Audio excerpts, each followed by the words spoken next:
Hello विद्यार्थियों, नमस्कार, सुप्रभात। आज के गणित की इस कक्षा में हम लेकर के आए हैं आपके लिए उसी यूक्लिड विभाजन प्रमेय पर आधारित एक बहुत ही महत्वपूर्ण प्रश्न जो आज यहाँ हम हल करके देखने वाले हैं। तो चलिए शुरू करते हैं।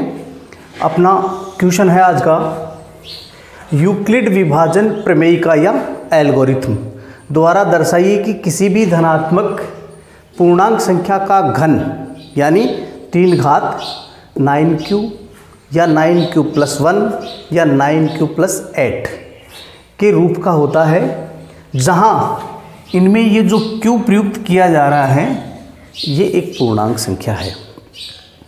तो इसको हम किस प्रकार से हल करेंगे ये देखते हैं। तो इसका हम हल शुरू करते हैं और सबसे पहले हम लिखेंगे इसमें यूक्लिड विभाजन प्रमेयिका या एल्गोरिथम एक ही बात है द्वारा।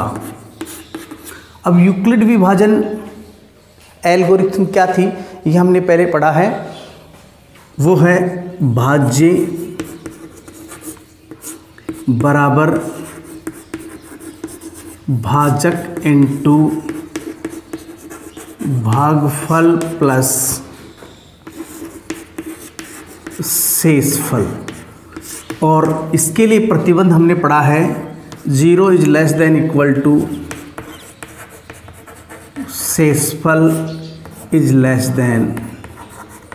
> भाजक।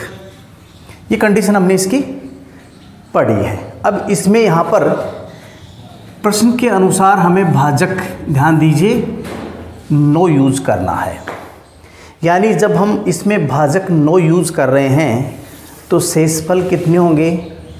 9 से छोटी सभी पूर्ण संख्याएं, यानी 0 से प्रारंभ होकर 8 तक की सभी संख्याएं इसके शेषफल में काम में ली जाएंगी। तो यहाँ पर अब भाजक बराबर 9 लेने पर, भाजक 9 ले रहे हैं, 9 लेने पर भागफल m मान लेते हैं तथा शेषफल। अब ध्यान दीजिए यहाँ पर शेषफल कौन कौन से होंगे? भाजक यानी 9 से छोटी सभी पूर्ण संख्याएं, यानी 0, 1, 2, 3, 4, 5, 6, 7 और 8। यानी 1, 2, 3, 4, 5, 6, 7, 8, 9 शेषफल संभव हो गए। ये हमने पहले भी कंडीशन पढ़ी है कि इस प्रतिबंध में जो भाजक लिया जाता है उसके बराबर उसमें शेषफल होते हैं और उन शेषफलों के आधार पर उतनी ही उसकी वास्तविक संख्याएं निर्मित हो सकती हैं। तो इसकी वास्तविक संख्याएं कौन कौन सी निर्मित होंगी ये हम यहाँ पर नोट कर लेंगे। तब सभी वास्तविक संख्याएं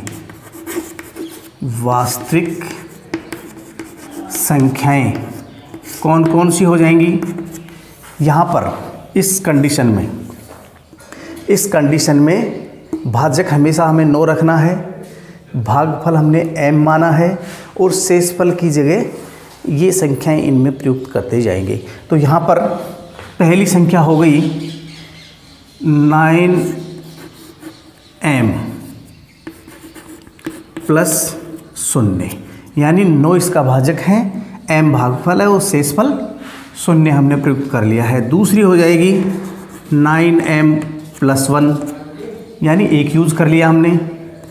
अगली हो जाएगी 9m + 2, इसी प्रकार सारे प्रयुक्त कर लेंगे। तो यहाँ पर 9m + 3 हो जाएगी, 9m + 4, 9m + 5, 9m + 6 और इसी प्रकार 9m + 7 और 9m + 8। ये सभी संख्याएं हमने जो भाजक 9 के लिए जितने शेषफल प्राप्त हो रहे थे उसके अनुसार हमने निर्मित कर ली हैं। इसके बाद हमारा जो प्रश्न बनता है उसमें धनात्मक संख्याएं निर्मित हो चुकी हैं, धनात्मक पूर्णांक संख्याएं निर्मित हो चुकी हैं जो इस क्वेश्चन के भाजक 9 के लिए निर्मित हो सकती हैं। ये 9 संख्याएं हैं। इस स्थिति में आगे का प्रश्न बनता है कि ये जो संख्याएं हमने निर्मित की हैं उनका हम क्या करके देखेंगे, घन। यहाँ पर ध्यान दीजिए, ये लिखा हुआ घन, और घन का मतलब होता है ये जो संख्याएं निर्मित हुई हैं इनकी 3 घात का मान क्या होगा, 9q प्लस 1 या 9q प्लस 8 के रूप का होगा। यानी इन सभी संख्याओं का हम क्यूब करके देखेंगे और उनका रूप कन्वर्ट करके देखेंगे कि वो केवल इन्हीं 3 रूपों में परिवर्तित हो जाता है। तो यहाँ अब आगे शुरू करते हैं इन सभी संख्याओं का घन। तो सर्वप्रथम हम शुरू करेंगे अब प्रश्नानुसार शुरू कर रहे हैं। यहाँ पर पहली संख्या ये है 9m प्लस 0 का घन, और इसको हम लिख सकते हैं 9m प्लस 0 की 3 घात। इसको हम एक्सटेंशन करेंगे, इसको विस्तारित रूप में लिखेंगे। तो यहाँ पर ध्यान दीजिए, ये केवल 9m का होल क्यूब ही हो जाएगा, यानी इस 0 का यहाँ पर कोई मतलब नहीं है। और इसे हम लिख सकते हैं 9 इंटू 9 का स्क्वायर m क्यूब। यानी यहाँ देखो 9 की 3 घात है, उसको हम इस प्रकार से समान आधार के गुणा में तोड़ सकते हैं। यानी समान आधार के गुणा में जो संख्याएं होती हैं तो उनके घातांकों का योग होकर के इस प्रकार से वो 3 में कन्वर्ट हो जाएगा। तो हम इसको इस प्रकार से तोड़ सकते हैं। तो इसकी वैल्यूएशन हो गई यहाँ पर 9 इंटू 81m क्यूब। यहाँ पर 81m क्यूब को यहाँ पर हम क्यूब मान लेते हैं। ये हमने क्यों माना है, ये ध्यान दीजिए। यहाँ पर हमने इसको इसलिए माना है कि m को यहाँ पर हमने भागफल माना है, और आपको पता है भागफल हमेशा धनात्मक संख्या होती है और शून्य भी हो सकता है। यानी शून्य या शून्य से बड़ी सभी धनात्मक संख्याएं हो सकती हैं। इस स्थिति में यहाँ m का मान केवल हमें शून्य या शून्य से बड़ी संख्याएं प्रयुक्त करने की स्थिति में यहाँ प्राप्त होने वाली संख्या एक धनात्मक पूर्णांक ही प्राप्त होगी, चाहे यहाँ पर m का मान आप कोई भी पूर्ण संख्या यूज करें। यहाँ पर प्राप्त होने वाला q का मान क्या होगा, एक पूर्णांक ही प्राप्त होगा, यानी धनात्मक पूर्णांक प्राप्त होगा या शून्य प्राप्त होगा। तो इस स्थिति में ये संख्या आपके पास प्राप्त हो गई 9q। यानी ध्यान दीजिए, पहली संख्या का हमने घन किया है और ये घन 9q प्लस 1 के रूप का प्राप्त हो रहा है, जो कि हमें क्वेश्चन में दिया गया है। इसी प्रकार हम अब दूसरी संख्या जो है ये 9m प्लस 1, इसका भी हम क्यूब करके देखने वाले हैं। तो मैं थोड़ा इसको नीचे वाले पार्ट को मिटा देता हूँ, इसके आगे के भाग को हम यहाँ पर इसी प्रकार से सॉल्व करेंगे। तो यहाँ पर दूसरा पार्ट शुरू करते हैं अब, और दूसरा पार्ट शुरू इस प्रकार होगा 9m प्लस 1, यानी 9m प्लस 1 का घन, यानी इसे हम लिख सकते हैं 9m प्लस 1 का क्यूब। अब ध्यान दीजिए, यहाँ पर जो बीजगणित है अपनी, उसकी एक सर्वसमीका है a प्लस बी का होल क्यूब। उससे इसका हम एक्सटेंशन कर लेंगे, यानी इसको एक्सटेंड फॉर्म में लिखेंगे, विस्तारित रूप में लिखेंगे। तो इसके लिए हम फॉर्मूला यूज कर रहे हैं a प्लस बी का होल क्यूब, और ये फॉर्मूला है a cube plus B cube plus 3ab into a plus B का गुणा में लिख देंगे इसको, यानी a cube plus B cube plus 3ab into a plus B के रूप में इस फॉर्मूले को एक्सटेंड कर सकते हैं अपन।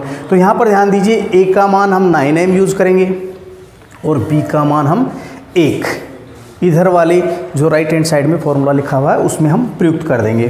तो यहाँ पर इसको लिखेंगे अपन 9m का होल क्यूब प्लस 1 का होल क्यूब, यानी a cube plus b cube की जगह 9m और 1 हमने प्रयुक्त कर लिया है, प्लस 3 इंटू यहाँ पर देखिए a आ रहा है तो 9m यूज़ करेंगे, इंटू b आ रहा है तो 1 यूज़ करेंगे और कोष्टक में हम 9m प्लस 1 प्रयुक्त कर लेंगे। यानी हमने फॉर्मूले में इसकी वैल्यू रिप्लेस कर दी है। अब इसको हम आगे के रूप में लिखेंगे। यहाँ ध्यान दीजिए हमने 9m के होल क्यूब को क्या लिखा था, 9 इंटू 81m क्यूब, अभी पीछे वाले पार्ट में लिखा था, प्लस 1 का क्यूब 1 होता है, प्लस यहाँ ध्यान दीजिए ये जो भार की संख्या है इसको हम वितरण नियम यूज कर देंगे इसमें, यानी इस कोष्टक के अंदर इसको मल्टीप्लाई करवा देंगे। तो ये हो गया 9 इंटू 9 27, 9 इंटू 27 m स्क्वायर, और प्लस ये भार वाली संख्या 1 से गुणा होगी तो 9 इंटू 3m हो जाएगा। इस प्रकार ये अंदर मल्टीप्लाई हो गई। अब इसे हम लिख सकते हैं यहाँ पर इसमें से और इस पद में से, इन तीनों पदों में से 9 कॉमन आ रहा है तो 9 कॉमन लेते हुए यहाँ लिख देंगे 81m cube plus 27m square plus m square है प्लस 3m, और ये प्लस 1 आपका लास्ट में अलग से लिख देते हैं। अब ध्यान दीजिए यहाँ पर ये जो m प्रयुक्त हो रहा है ये क्या है, भागफल है, और भागफल वही है जो सदैव शून्य या शून्य से बड़ी एक धनात्मक संख्या हो सकती है। इसलिए m का मान यहाँ कोई भी यूज करेंगे तो यहाँ प्राप्त होने वाला एक धनात्मक पूर्णांक ही होगा, अर्थात यहाँ पर इसको हम क्या मान सकते हैं, q मान सकते हैं, क्योंकि ये एक पूर्णांक प्राप्त हो रहा है इसलिए हम इसको q मान सकते हैं। तो यहाँ पर हम मानेंगे 81m cube plus 27m square plus 3m बराबर q। तो इसका क्या रूप प्राप्त हो गया, ये मैं थोड़ा ऊपर लिख देता हूँ। यहाँ पर इसका रूप प्राप्त हो गया आपको 9q, यानी ये जो पूरा कोष्टक है यहाँ से यहाँ तक इसकी जगह हम q प्रयुक्त कर रहे हैं तो 9q, और पृथक से ये एक बच रहा है वो प्लस 1, यानी ये वाला इस रूप में कन्वर्ट हो गया है। यानी 9m प्लस 1 का हमने घन किया है तो वो 9q प्लस 1 के रूप में हमें प्राप्त हो रहा है। इसी प्रकार ये दूसरा पार्ट हमने कर लिया है, तीसरे पार्ट का भी घन करके देख सकते हैं, अगले सभी पार्टों का हम क्यूब करके देख सकते हैं, तो वो इनमें तीनों में से किसी न किसी एक रूप में प्राप्त हो सकता है। तो हम इसी प्रकार आगे इस पद का भी हम एक बार घन और करके देख लेते हैं कि वो इन तीनों में से कौन से रूप में हमें प्राप्त हो रहा है। तो यहाँ पर आगे बढ़ते हैं और शुरू करते हैं 9m प्लस 2 का घन, और इसे हम लिखेंगे 9m प्लस 2 का होल क्यूब। अब यहाँ पर भी वही आपका एक्सटेंड फॉर्मूला है, a प्लस बी का क्यूब बराबर होता है a cube plus B cube plus 3ab into a plus B. इसमें इसकी वैल्यू रिप्लेस करेंगे तो 9m का होल क्यूब प्लस 2 का होल क्यूब और प्लस 3 इंटू 9m इंटू 2 और इंटू 9m प्लस 2, यानी इसको हम लिख सकते हैं 9 इंटू 81m क्यूब प्लस 2 की क्यूब का मतलब होता है 8, और प्लस इस वाले पार्ट को इससे मल्टीप्लाई कराएंगे तो 9 इंटू 3 दूनी 6 9 में 54 और m इंटू m स्क्वायर हो गया, और प्लस ये वाला पार्ट 2 से गुणा होगा तो 9 इंटू 3 दूनी 6 दूनी 12m। इसको हम यहाँ ध्यान दीजिए, यहाँ इन तीनों पार्टों में से m कॉमन ले 9 कॉमन ले सकते हैं। तो 9 कॉमन लेने की स्थिति में यहाँ बच गया 81m³ plus 54m² plus 12m, और ये पृथक से आपका 8 बच रहा है। यहाँ पर जो ये कोष्टक में मान आ रहा है इसको हम क्यों मान सकते हैं, ये बार बार बताने की बात नहीं है, ये हम पहले पढ़ चुके हैं कि m यहाँ एक भागफल है और भागफल सदैव धनात्मक होता है, इसलिए इसमें कोई भी मान प्रयुक्त करेंगे तो यहाँ प्राप्त होने वाली संख्या एक धनात्मक पूर्णांक ही प्राप्त होगी। और धनात्मक पूर्णांक को हमने क्या माना है, q माना है, तो यहाँ पर इस राशि को q के रूप में मान सकते हैं। तो 81m³ plus 54m² plus 12m बराबर क्या मान सकते हैं, q। तो इसका रूप भी हमें कौन सा प्राप्त हो रहा है, इसका रूप हमें प्राप्त हो रहा है 9q प्लस 8, ये वाला 8 अलग से बच रहा है। तो ये ध्यान दीजिए ये तीसरे रूप में प्राप्त हो रहा है, अर्थात 9m प्लस 2 का घन हमें 9q प्लस 8 के रूप में प्राप्त हो रहा है। इसी प्रकार अन्य सभी पदों का घन करके हम देखते हुए इसकी जांच कर सकते हैं कि वो इन्हीं तीनों रूपों में से कोई ना कोई एक रूप प्राप्त होगा। मैं अंतिम 9m प्लस 8 का और ये घन करके आपको कन्फर्म बता देता हूँ, उसके बाद हमारा क्वेश्चन समाप्त हो जाएगा। बीच वाले पद में इसलिए छोड़ रहा हूँ कि इनका अभ्यास आप स्वयं करेंगे और जांच करेंगे कि इनमें से कौन सा रूप आपको प्राप्त हो रहा है। इन सभी में यही फॉर्मूला लगने वाला है, एक्सटेंड फॉर्म यूज करके आप पूरा करेंगे। यहाँ पर मैं अंतिम 9m प्लस 8 का घन, 8 का घन यानी 9m प्लस 8 का क्यूब, ये करके बता देता हूँ। यहाँ पर वही फॉर्मूला आपका a प्लस बी का होल क्यूब यूज होने वाला है। तो a³ plus b³ plus 3ab into a plus B, इसको आगे हम वैल्यू रिप्लेस करेंगे तो 9m का क्यूब प्लस 8 का क्यूब प्लस 3 गुणा 9m इंटू 8 और इंटू कोष्टक में 9m प्लस 8, यानी इस वाले फॉर्मूले में a और b का मान प्रयुक्त कर दिया है, इससे तुलना करवा के a का मान 9m और b का मान 8। इसको हम लिख रहे हैं अब तक 9 इंटू 81m³ प्लस इसको लिखेंगे अपन 512 प्लस 8 की 3 घात 512 होती है, 8 अंठे 64 और 64 अंठे 512। इसको हम अंदर मल्टीप्लाई करवाएंगे तो ये 9 गुणा देखो 8 तिये 24 9 में, सॉरी 8 तिये 24 9 में 216m² प्लस फिर हम बाहर वाली संख्या को 8 से मल्टीप्लाई करवाएंगे तो 9 इंटू 8 तिये 24 और 24 अंठे कितना होता है, 24 अंठे 8 चौक 32 और 8 दूनी 16 और 3 19, यानी 192m। इस प्रकार से हम इसको लिख सकते हैं। अब इन तीनों पदों में से 9 कॉमन आ रहा है तो यहाँ 9 कॉमन लेने के बाद इसे लिख सकते हैं 81m³ plus 216m² plus 192m और प्लस 512 हम पृथक से लिख सकते हैं। ध्यान दीजिए यहाँ पर ये जो 512 आ रहा है इसे आप किस रूप में कन्वर्ट कर सकते हैं, यानी 512 में आप 9 का भाग देकर देख लीजिए।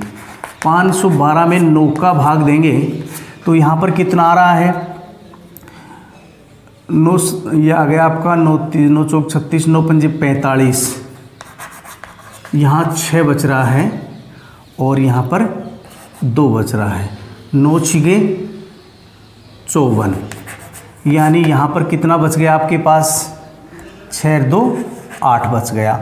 यानी आप इसे लिख सकते हैं 56 9 में, यानी 9 छिगे 54, यानी इसमें से 8 कम कर दीजिए आप सीधे, 512 में से 8 कम करेंगे तो इसे आप लिख सकते हैं 9 into 81m³ plus 216m² plus 192m और प्लस इसमें से 8 कम करेंगे तो 504 प्लस 8 के रूप में लिख सकते हैं।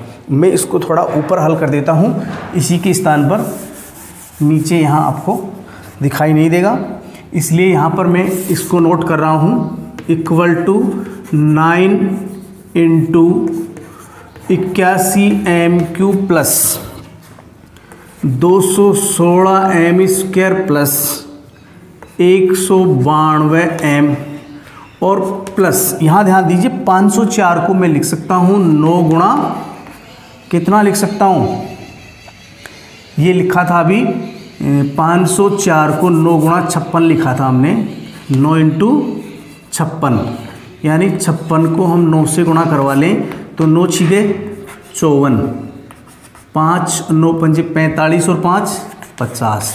ये देखिए 504 को लिख सकते हैं 56 इंटू 9, 56 इंटू 9 और प्लस ये 8 आपका अलग से बच रहा है।